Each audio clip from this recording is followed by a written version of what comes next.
Chers téléspectateurs d'Africab Télévision, bonsoir et bienvenue dans cette nouvelle émission Parlons droit. Nous avons aujourd'hui le plaisir et le privilège de nous entretenir avec le docteur Sidiki Fomba. Docteur, bonsoir et bienvenue. Bonsoir. Merci d'avoir accepté l'invitation. Merci. Nous allons nous entretenir aujourd'hui sur le sujet, le contexte, le système et la politique de santé au Mali. Mais avant cela, on va vous présenter en quelques mots. Vous êtes diplômé en sciences de la santé, spécialité ophtalmologie. Vous êtes fonctionnaire d'État depuis une quinzaine d'années.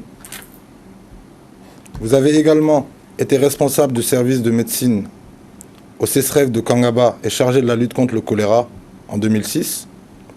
Vous avez été responsable chargé de la lutte contre la tuberculose, la lèpre, le VIH-Sida, les maladies tropicales négligées et l'étude pilote de l'asphyxie du nouveau-né à Djalakoroba et Safé Bougoula dans le district sanitaire de Wouléssé-Bougou de 2006 à 2007.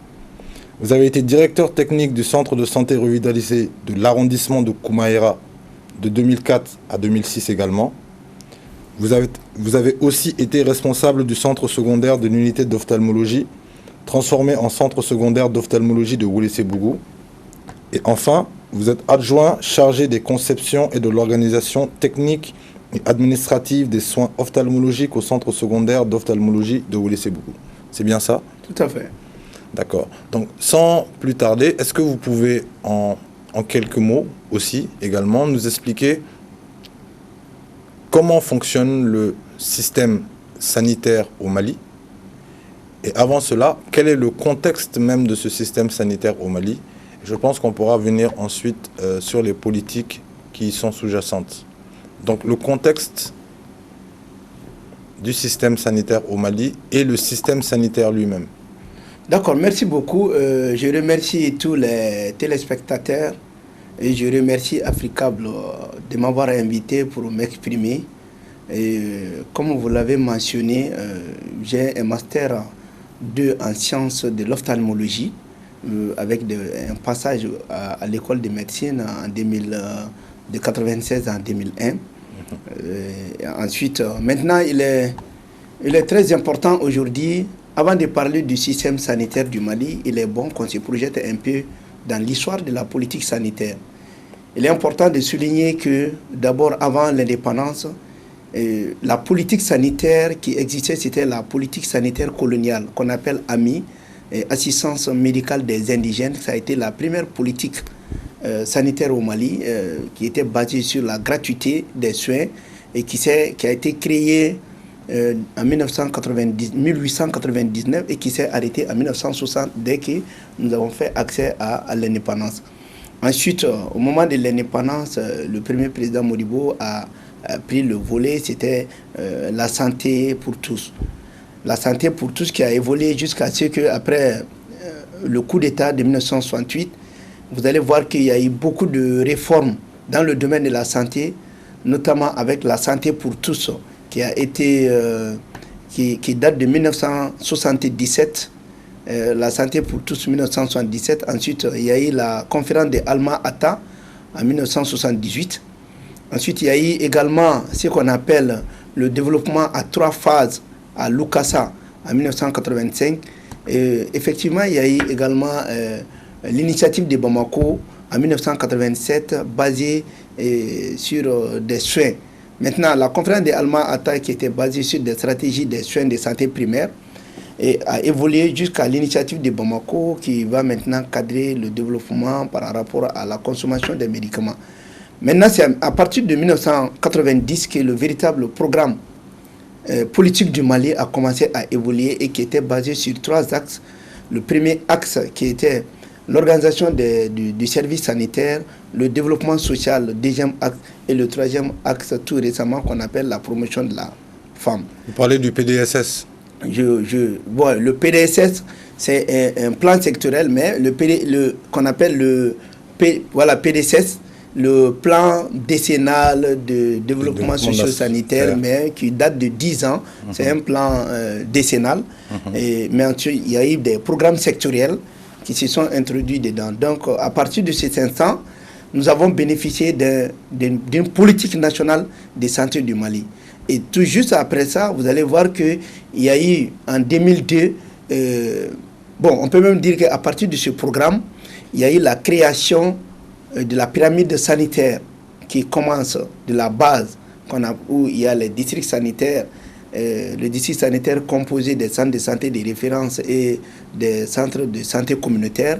Ensuite, au deuxième échelon, nous avons les hôpitaux du deuxième niveau, et troisième niveau maintenant, nous avons les hôpitaux nationaux qui sont devenus maintenant des CHU, des centres hospitaliers universitaires. Juste déjà sur ce point précisément, on sait que 42% à peu près de la population, ça c'est au niveau des chiffres de l'Institut national de la recherche de santé publique, n'a pas accès à des centres communautaires dans un rayon de à peu près 5 km. Ça veut dire que beaucoup de la population, une grande partie de la population, presque la moitié, ne peut pas avoir accès aux soins de base. Est-ce que dans ce système pyramidal que vous venez de citer, est-ce qu'il y a eu des améliorations au niveau des politiques nationales? Parce que vous avez parlé du PDSS, mais on sait aussi qu'il y a eu le PRODES avec ATT. Donc, il y a eu des efforts, évidemment, bien évidemment, mais qu'est-ce qui fait qu'aujourd'hui, on a encore un chiffre aussi important, ou en tout cas un nombre aussi important de Maliens qui n'ont pas accès à ces soins-là? Bon, vous savez, il est important de donner certaines précisions. C'est-à-dire le développement sectoriel, le programme décennal est aussi divisé en PDSS, qui ne date pas seulement de ATT, mais qui continue tous les 5 ans avec les développements au niveau du cercle. Maintenant, il est important de préciser qu'après à partir de 1990 jusqu'en 2011, le Mali avait déjà 1235 CESCOM. Et au total, on avait 2374 structures. Et avec ces structures, on peut dire qu'on avait 668 sages-femmes, mais dont la plupart sont à Bamako, et plus de 3009 infirmiers et 963 médecins généralistes. Maintenant, quand tu vas voir la politique malienne, je peux dire que c'est une rénovation. C'est-à-dire, l'État malien, aujourd'hui, on a besoin d'aller encore au devant. Mais quand vous voyez la création des districts sanitaires, quand les districts sanitaires sont créés, ils créent aussi des aires de santé qu'on appelle les CESCOM, les centres de santé communautaires, et qui doivent être créés dans un rayon de 15 km² avec une population de moins de 5000 habitants. Il faut reconnaître que souvent, il y a eu des CESCOM qui ont été créés par voie politique qui n'ont pas respecté les normes, mais il faut reconnaître que dire qu'ils n'ont pas accès à des soins, et c'est très difficile au Mali, parce que si je me rappelle bien, avec les 1235 CESCOM, au départ, dans les années, ils avaient identifié 1555 CESCOM. Et avec ces 1500 aires de santé, on était à 1135. Mais aujourd'hui, on est à 1235 CESCOM au Mali. Donc l'accessibilité est là. Mais il faut une bonne organisation pour l'acheminement. Sinon, le Mali a la meilleure politique sanitaire de la sous-région. Même le Sénégal s'est inspiré du système politique malien, du système de santé malien. On ne peut pas avoir plus que ça, mais il faut essayer d'améliorer ce système de santé à travers une volonté politique bien déterminée. Mais poursuivant, si on vous écoute, normalement, je ne vais pas dire que tout va bien, mais normalement, ça veut dire que si on est peut-être à Taoudéni ou à Bafoulavé, on a accès aux soins de la même manière, mais dans la pratique, on se rend compte que non. Ça veut dire que, bien évidemment, encore une fois, beaucoup d'efforts ont été faits, beaucoup de centres communautaires ont été mis en place, et vous êtes un fonctionnaire d'État, donc c'est normal que vous ayez aussi vous abordez dans ce sens-là. Mais quand on regarde le ratio population, même médecin, moi les chiffres que j'ai vus, peut-être qu'ils ont été réactualisés, mais on parlait de l'ordre de 719 médecins pour à peu près 14 000 habitants. Ça me paraît très large comme fourchette. Et est-ce que dans cette fourchette-là, même si on a parfois peut-être des centres de communautaires qui sont dans un rayon, parce que 15 km dit comme ça paraît pas beaucoup, mais s'il faut les faire à pied, ça fait quand même un peu long. Donc est-ce que dans ces zones-là, ces médecins ont accès aux populations facilement? Est-ce que ces populations ont accès aussi aux médecins facilement? Bon, je peux dire que ce n'est pas que je vais défendre l'État. Moi, cela n'est pas de mes habitudes. Par exemple, quand vous voyez, on est en train de parler des chiffres. Mais quand vous voyez à Kidal, il n'y a même pas un hôpital là-bas. À Kidal, il n'y a pas un hôpital de l'État à Kidal. À Gao, le nombre de CESCOM est aussi limité. Donc c'est inégalement réparti. Donc c'est inégalement réparti. D'accord. Malgré qu'on a un nombre, c'est inégalement réparti. Il y a des zones où vraiment l'accès est difficile, surtout avec l'insécurité. Et ce qu'il faut comprendre, dans la pratique où nous sommes en train de travailler, c'est important de dire que la mauvaise répartition des personnels où tout est concentré à Bamako est un problème qu'il faut signaler. Par exemple, je vous ai parlé des 688 sages-femmes. Vous allez voir que les 2 tiers de ces sages-femmes sont à Bamako. Moi, par exemple, je n'ai jamais servi à Bamako. Mes premiers postes, c'était à Niafonké, au nord du Mali. Après, je suis parti à Kangaba. Après, je suis parti ailleurs. Mais il y a des gens qui ont fait, depuis qu'ils font accès à la santé, ils sont à Bamako. Ils ne sont pas bougés. Et alors que dans ce qui est très important à souligner, c'est qu'il faut une bonne répartition, mais il faut un plan de carrière bien déterminé. Par rapport à la répartition, ce que vous dites est clair. Il y a des zones, par exemple à Bamako. À Bamako, il y a beaucoup de cliniques à Bamako. Bamako regorge à peu près plus de la moitié des cliniques. Et Bamako, Sikasso, Mopti et Koulikoro et Kai.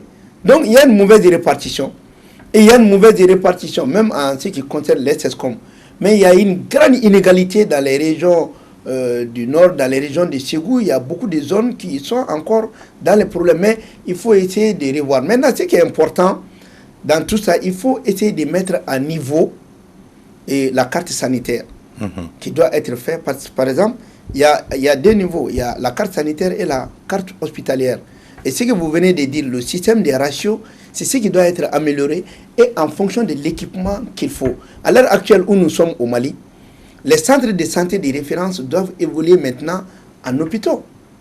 Ce ne sont plus des centres, parce qu'au départ, les centres de santé de référence étaient des unités où il y avait quand même une certaine compétence permettant au CESCOM de référer les cas de référence pour une prise en charge minimum. Mais aujourd'hui, quand vous voyez les centres de santé de référence au Mali, qui sont au nombre de 60, ils ont l'envergure d'un hôpital. Par exemple, vous pouvez regarder à Olesebou, il y a une spécialité ophtalmo, il y a une spécialité dentiste, il y a la spécialité chirurgie générale, il y a les gynécos, il y a tellement de spécialités maintenant dans les centres de santé de référence qu'il faut les transformer en hôpitaux. Il y a aussi des CESCOM qui doivent être transformés en hôpital communautaire. Tel que le CESCOM de Bangoni. Ils doivent prendre l'hôpital communautaire d'envergure. Ça c'est des réformes qui doivent venir. Et il y a même des CESCOM qui doivent avoir l'envergure d'un centre de santé de référence. C'est-à-dire, c'est pour dire qu'il faut une véritable révolution encore dans ce domaine-là. Mais si on va vers le renforcement, parce que c'est aussi du renforcement dans certaines zones, les zones où justement le manque existe, quelle peut être la vision, quel peut être le moyen d'amener des CESCOM aussi, par exemple, comme vous dites, à Kidal, à Gao, à Taodéni, parce que le Mali, c'est aussi tout ça. Oui, je vois. Il y a des CESCOM à Gao, il y a un centre de santé de référence, mais ils n'ont pas de clinique, pas du tout. Maintenant, ce qu'il faut faire, qui est très important, nous sommes en période de crise, et c'est très important d'envisager le retour de l'administration. D'abord sur les zones où il n'y a pas de CESCOM, il y a des zones même où il y a des CESCOM, il n'y a plus de personnes. Il faut d'abord assurer le retour de l'administration sur le terrain, faire en sorte que les gens soient sécurisés et à partir de là, continuer à développer progressivement. C'est une technique qui permet, en fonction du plan, de dire que dans telle ou telle zone, on peut avoir tel nombre d'aires de santé. Il s'agit d'aller progressivement en fonction des aires de santé et en fonction de la population. Parce que le Mali, dans notre système sanitaire, les centres de santé communautaires sont gérés par les associations de santé communautaire, les ASACO. Et là aussi, c'est une réalité qu'il faut aussi en parler. Il faudrait que la population, à un certain niveau, parvienne aussi à faire en sorte que le nombre de consultations puisse faire en sorte que le centre puisse être fonctionnel. Parce que le but n'est pas de vendre des médicaments, mais le but c'est de garantir le minimum de médicaments et le minimum de soins pour pouvoir prendre en charge certaines préoccupations. Surtout que le Mali est le 3e du monde à avoir le chiffre le plus élevé en taux de mortalité infantile, infanto-juvénile. Et là, ça veut dire que l'accès n'a pas atteint un certain niveau, mais il faut aller en profondeur dans ça. Maintenant, c'est pour cela, à côté de ces réformes des structures sanitaires, aujourd'hui, on a des structures sociales qu'on appelle AMO, assurance maladie, où il y a la REMA également. Il faudrait maintenant une véritable révolution pour faire en sorte qu'on essaye d'aller plus loin à travers le système sanitaire au Mali. C'est pour cela, aujourd'hui, nous pensons que le système sanitaire du Mali a besoin de trois choses. La première des choses, qui est même en cours, la digitalisation, c'est-à-dire le fait d'informatiser toutes les informations qui est déjà important. Ça a été réalisé en beaucoup de localités, mais il y a encore à former beaucoup d'agents pour faire en sorte que toutes les informations sanitaires puissent relayer. Le Mali aujourd'hui peut gérer les crises épidémiques beaucoup plus que beaucoup de pays, parce que l'information passe directement des CESCOM au centre de santé de référence et des centres de santé de référence à la région et des régions au niveau national. C'est ce qui fait que nous avons pu maîtriser et l'Ebola et même beaucoup d'autres maladies. Hein. Le Covid qui existe, bien sûr, il fallait créer d'autres structures, pas créer de structures, mais des structures de prise en charge à côté. Mais je vous assure qu'on a un système de santé efficace, mais qu'il faut améliorer pour faire en sorte que l'information puisse passer. On doit passer maintenant à l'ère de la digitalisation, à l'ère du numérique, pour pouvoir passer l'information. Malgré que nous avons des efforts à fournir, il faut le reconnaître, il y a une répartition inégale, mais ça peut faire en sorte que nous puissions créer une véritable révolution sanitaire. Sinon, dès qu'il y a un cas de choléra, par exemple, dans une zone, il se trouve que même pour renforcer les villages, il y a eu des ASC, des agents de santé communautaires qui ont été formés pour les mettre dans les villages, qui sont au premier niveau des villages. Et la première information, dès qu'ils constatent un cas, ils informent directement le CESCOM. Parce que les agents de santé communautaires qui ont été formés font relais directement au CESCOM. Et dès que les CESCOM ont l'information remonte au niveau du district sanitaire. Le niveau du district sanitaire aussi travaille l'information et remonte au niveau régional. Et le niveau régional envoie au niveau national. De telle sorte que même si tout de suite, il y a un cas de méningite qui est déclaré à un niveau, il est facile d'avoir l'information. Surtout que maintenant, même avec beaucoup de CESCOM, sont dotés de téléphones mobiles synchronisés avec Anti-Mali, qui fait que l'information peut passer rapidement. Maintenant, pour que ça ne soit pas trop long, il faut qu'on puisse se retrouver. C'est-à-dire que ce que vous dites est technique et pertinent, mais de manière simple. C'est-à-dire que, par exemple, pour quelqu'un, parce que vous avez été à Koumaïra, quelqu'un qui est à Koumaïra, comment il fait pour avoir accès plus facilement aux soins? Ça, c'est la première chose. La deuxième chose, vous avez parlé et du contexte, et du système, et de la politique en même temps, parce qu'il y a une corrélation. Mais maintenant, quand on prend aussi ces trois éléments, vous avez parlé des problèmes qu'on peut rencontrer. Il y a aussi les cas de, je pense, de morbidité néonatale. Donc, ces différents problèmes-là, où des femmes, pour parler simplement, qui perdent la vie en donnant la vie, tout simplement, quand il y a une naissance, parfois, malheureusement, les conditions ne sont pas réunies pour que la personne puisse justement faire cela sans embûche. Donc, qu'est-ce qui peut être fait de manière concrète et simple pour qu'au-delà, parce que le système est peut-être très bon, même s'il est perfectible comme toute œuvre humaine, mais la population ne se sent pas forcément très bien soignée. Je ne sais pas si c'est lié au coût, je ne sais pas si c'est lié aux offices en question, ou si c'est lié à un ensemble. Donc vous qui êtes du domaine, vous pouvez peut-être nous expliquer pourquoi, par exemple, en plein, et là je parle en plein Bamako, un hôpital comme Gabriel Touré, qui fait beaucoup d'efforts, hein, mais je pense qu'il y a d'ailleurs une grève qui est prévue lundi, je ne sais pas pour quelle raison, peut-être que vous pourrez nous donner des éclaircissements. On a beaucoup de soucis, on a beaucoup de problèmes, même au niveau de l'hygiène de l'hôpital lui-même, qui est censé être un lieu où on vient pour se faire soigner. Donc toutes ces choses posent aussi des questions. Comment faire pour sortir de cette impasse? D'accord, ça c'est des questions très pertinentes. Par exemple, quand vous avez parlé de Koumaïra, qui était un arrondissement revitalisé où j'étais le directeur technique là-bas, tout se passe entre les CESCOM et les centres de santé de référence. L'information c'est là-bas. Et le système de référence est organisé à travers les mairies qui sont en rapport avec les CESCOM, qui doivent payer quelque chose et avec le centre de santé de référence. Maintenant, pour revenir au cas des hôpitaux, il y a de ces choses, il y a de ces vérités qu'il faut souligner. Souvent, la propagande politique et des décisions politiques font défaut. Par exemple, je peux vous citer des cas. Par exemple, en ce qui concerne la transfusion sanguine, où il y a eu des fois, les gens disent que le sang ne se vend pas, et l'État même à un certain moment dit que non, on ne vend pas le sang, mais l'État a failli à ce niveau, parce que les intrants qui rentrent pour pouvoir faire une transfusion sanguine, l'État ne parvenait plus à assurer. Et dès que l'État ne parvient plus à assurer, l'État doit informer la communauté que voilà, effectivement, ce n'est pas du sang qui est en train qu'on vend, mais pour essayer de faire le test, il y a certains éléments qu'on a besoin pour faire les tests. Et que ces tests-là doivent être payés. Et en ce moment, il y avait des forfaits qu'on donnait.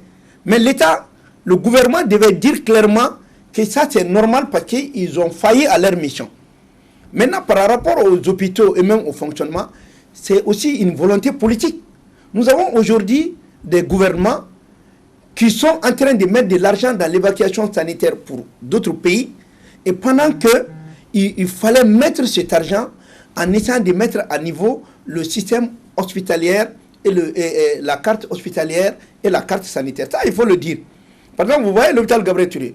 Le problème, c'est quoi? Quand vous voyez ces hôpitaux, non seulement il y a des comités de suivi et d'évaluation, il y a des conseils d'administration, mais malgré tout, l'hôpital Gabriel Touré est en deçà du norme universitaire. Nous devons faire aujourd'hui, si nous avons des CHU, qu'il ait le niveau universitaire. Et que ce niveau universitaire respecte aussi des normes. Combien de radiographies doit-on avoir? Le niveau du laboratoire, le niveau du bloc opératoire, les chirurgiens. Aujourd'hui, si nous fonctionnons bien et que la bonne politique de l'État marche et que le président de la République, les ministres sont soignés dans nos hôpitaux, mais je vous assure qu'à l'hôpital Gabriel Touré, il n'y aura pas de grève. Mais c'est parce que souvent les mauvaises politiques de l'État font qu'ils mettent l'argent du contribuable malien dans leur évacuation sanitaire au lieu d'acheter le matériel qu'il faut pour les hôpitaux. Ça aussi, il faut le dire. Le problème d'hygiène, par exemple, à Gabriel Je vais en venir. Est-ce que c'est un problème de l'État, ça? Non, ça c'est un problème d'organisation. D'accord. Vous allez voir que le problème d'hygiène, avec l'évolution du réchauffement climatique, on avait des services d'hygiène à Bamako. Et ces services d'hygiène fonctionnaient. Mais aujourd'hui, on a tout politisé avec la décentralisation et les services d'hygiène, on ne voit plus leur effet. Alors que c'était ces services d'hygiène qui prenaient des sanctions contre des comportements indisciplinés au niveau des quartiers, au niveau des eaux usées. Il est important aujourd'hui que le Mali, dans le cadre de la politique de refondation, essaye de faire la part des choses. La part des choses, c'est quoi? Même d'abord au niveau des agents de santé. Même au niveau des agents de santé, il faudrait d'abord avoir un plan de carrière. Le plan de carrière n'est pas du tout respecté. Il faudrait faire en sorte que, même au niveau de la gestion administrative, vous allez voir que souvent même par politique, ils nomment un médecin-chef généraliste qui coiffe des médecins spécialistes. Ce n'est pas de la norme, ça, ce n'est pas normal. Et il faut même aller à la verticalisation de certains soins, tels qu'au niveau, par exemple, on a le CHCI l'IOTA. L'IOTA aujourd'hui doit travailler en conformité avec les niveaux régionaux de façon verticale, tels que l'odontostomatologie, tels que les services de gynécologie. Il faudrait dissocier, avoir un service de santé publique qui évolue, mais qui est différent du service technique.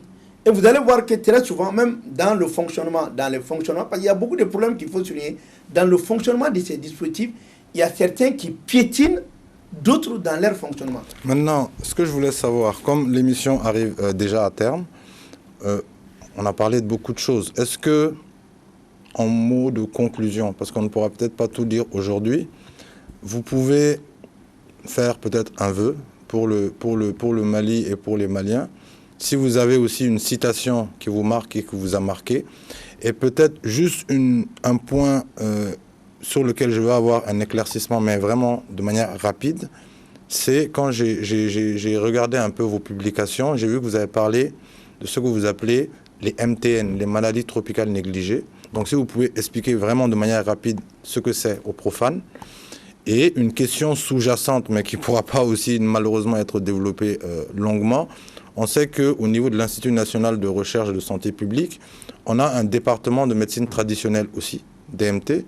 Donc, est-ce que ce département-là peut aussi contribuer un peu dans le cadre de la recherche, justement, à améliorer, au-delà des processus, les moyens même de guérison? Parce qu'on sait qu'au Mali, et notamment aussi dans des pays comme le Burkina et le Sénégal, nous avons beaucoup de savoir-faire par rapport à ces connaissances traditionnelles-là. Donc ça fait beaucoup de questions en même temps. Je vous donne 2 minutes. Vous essayez de me répondre par rapport à ces différents aspects, si possible. Si vous... Bon, comme c'est 2 minutes, je préfère m'appesantir d'abord sur l'application de la loi d'orientation, la loi 049 du 22 juillet 2002 et la loi hospitalière qui permet de résoudre tous les problèmes que les Maliens sont en train de vivre aujourd'hui. La mise en application de la loi hospitalière va mettre fin à des supputations et même à des propos indécents envers les agents de santé. Quand on va appliquer la loi hospitalière, non seulement ça va protéger la population, le peuple, celui qui n'a pas d'argent, parce que la loi hospitalière le protège, parce que quand on vient dans une situation, lorsque la vie de la personne est compromise, la loi hospitalière protège. La loi hospitalière protège aussi l'agent de santé en réhabilitant, on appelle le service personnalisé, qui lui permet de travailler dans les établissements, mais ça ne peut pas aller sans des conditions. Maintenant, par rapport à ce que vous dites, le service traditionnel, mais il faut que ça marche. Normalement, le Covid devait être un élément, une opportunité pour développer ce système traditionnel. Tout ce que nous utilisons comme médicaments provient des plantes. Pourquoi ne pas valoriser chez nous? Aujourd'hui, si nous n'allons pas vers ça, nous allons continuer à être esclaves de notre comportement. Et vous voyez que l'Occident pensait que la Covid là allait ravager toute l'Afrique. Mais malheureusement, ça a été le contraire. Et les Africains doivent profiter de ça pour essayer d'aller en profondeur à travers les réalités que nous avons. Je vous dis, la plante la plus utile, si vous utilisez les plantes sur votre territoire, cette plante peut mieux vous guérir que d'autres plantes transportées. Et tous les pays se développent à travers des recherches sur les réalités de leur propre pays. Et je pense que c'est une grosse erreur de ne pas développer cela. Et c'est une grosse erreur aussi de ne pas développer la politique pharmaceutique de l'État. On doit aujourd'hui fabriquer des médicaments. La chloroquine, on fabriquait ici. Les sirops de dentition, on fabriquait ici. Il y a tellement... Il faut aller vers ça pour pouvoir même faire des sérums physiologiques au Mali pour ne pas tous les acheter ailleurs. Et enfin, est-ce que vous avez peut-être une citation pour conclure? La citation à conclure, c'est que la santé n'a pas de prix, mais la santé a un coût. Et en fonction de ça, tout le monde est responsable de sa vie. Il est important que chacun d'entre nous soit responsable de sa propre santé pour éviter que l'environnement ne nous nuit pas. Merci, merci encore. Et vous nous dites que les MTN, c'est les maladies tropicales négligées. Est-ce que vous pouvez nous donner quelques maladies? C'est-à-dire qu'il y a eu de ces maladies telles que la lèpre, telles que la filariose. Ce sont des maladies dont l'impact de la santé publique n'est pas aussi élevé. Ces maladies ont été regroupées pour appeler maladies tropicales négligées, pour faire le lobbying afin que les partenaires puissent les financer, faire leur prise en charge ensemble. Parce que déjà, on a dépassé beaucoup de cadres. Chers téléspectateurs d'Africab Télévision, merci de nous avoir suivis. Nous nous donnons rendez-vous dimanche prochain à la même heure et donc sur la même chaîne. Merci.